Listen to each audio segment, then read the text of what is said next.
Weaker sections, जिनमें हमारे कौन कौन आते हैं, SC, ST and other backward classes.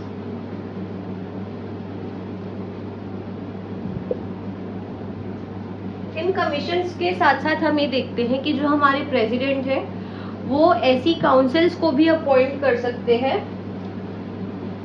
जैसे जो हमारी इंटर स्टेट काउंसिल्स होती है वो उनको भी बना सकते हैं।